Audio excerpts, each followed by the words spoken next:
Thank you. Thank you, Joan. And thank you, Nectaria and the Economist Impact Group for having me back. What I'd like to do, ladies and gentlemen, is take a lot of what we've been discussing all day today and sort of pull it up to the 30,000-foot strategic overview level. And this map here will give you, hopefully, a sort of a deeper, richer insight into some of the things that we're looking to talk about here for the next several minutes. And I want to start out with 3 data points.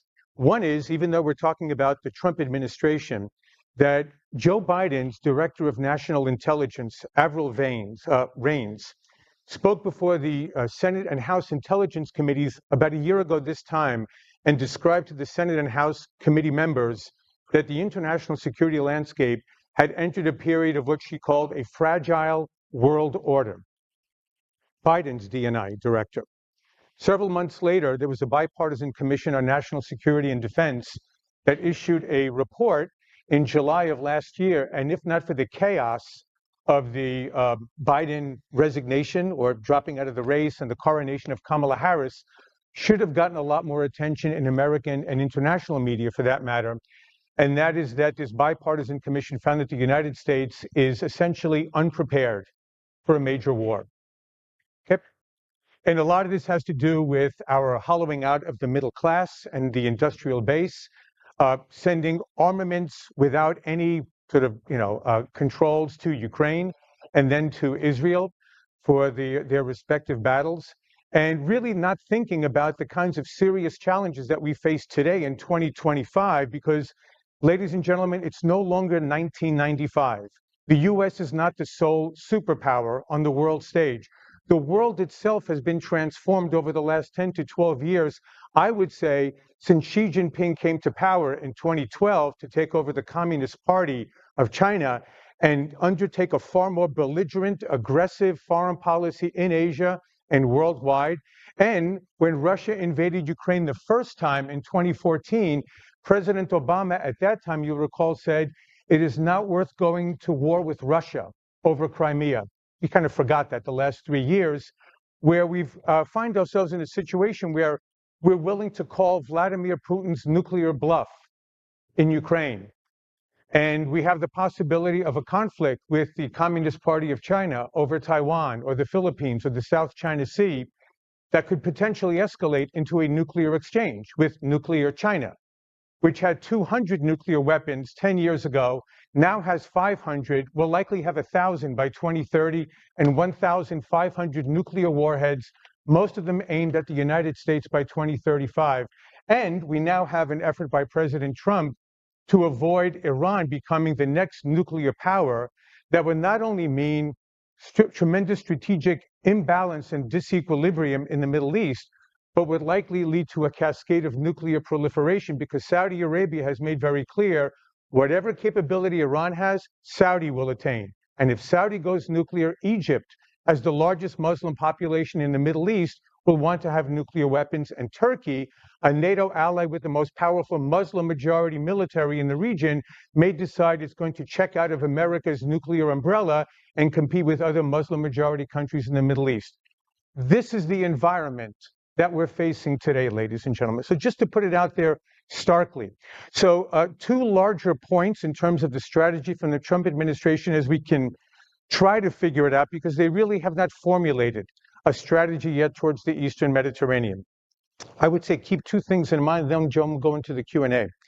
One is, despite what Treasury Secretary Scott Bessent says publicly, that we're not decoupling from China, I can assure you we are strategically decoupling from China.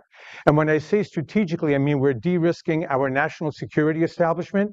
You would be shocked, ladies and gentlemen, at how many of our major American weapon systems are dependent on Chinese subcontractors for ball bearings, magnets, components, small parts that are used to build our Ohio-class nuclear submarine, our intercontinental ballistic missiles, our B-2 stealth bomber.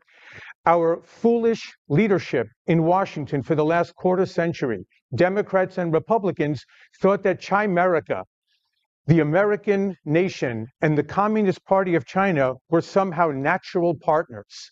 And in retrospect, we realize this is the greatest strategic blunder of modern American diplomacy that I think President Trump is trying to rectify. So diplomatically, yeah, we're not decoupling. In actuality, we are de-risking the American economy from dependence on Chinese supply chains for the most valuable components of the American economy and the natural health and well-being of our society. And secondly, if you look at President Trump's visit to the Middle East just the last several days, I think here you see a very sharp contrast with prior administrations, including his first administration. Reince, to your point, I agree. I mean, essentially, he was unprepared for the presidency at that time. But we see economic statecraft dominating the Trump strategy, I think, right now. One of our speakers mentioned before several $1 trillion in investments between a number of Arab countries and the United States. But ladies and gentlemen, we're talking about 3+1, but I would take it much deeper. And those of you, you've heard IMEC talked about several times today, but just to be very clear, IMEC is the joining of Greece and Cyprus and Israel to the next powerhouse on the global stage potentially, and that's the Indian economy. In 2040, 1 out of every 5 workers in the global workforce will be in India. It is today where China was around 1995 or so. So the growth potential is spectacular in India if they can get their internal politics and bureaucratic reforms in order. So the idea is to connect India through the UAE, through Saudi Arabia, to Israel, to Cyprus, possibly to Greece. And I'm going to close on this on a sour note for a lot of you here from Greece.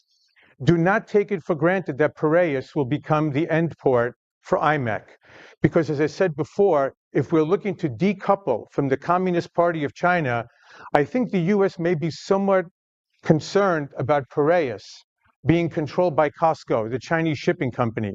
And I don't know that the Italians, who have 3 ports that are being considered for IMEC, and the Italians just pulled out of the Belt Road Initiative 2 years ago, and Giorgia Meloni, you see, already has a very good relationship with President Trump.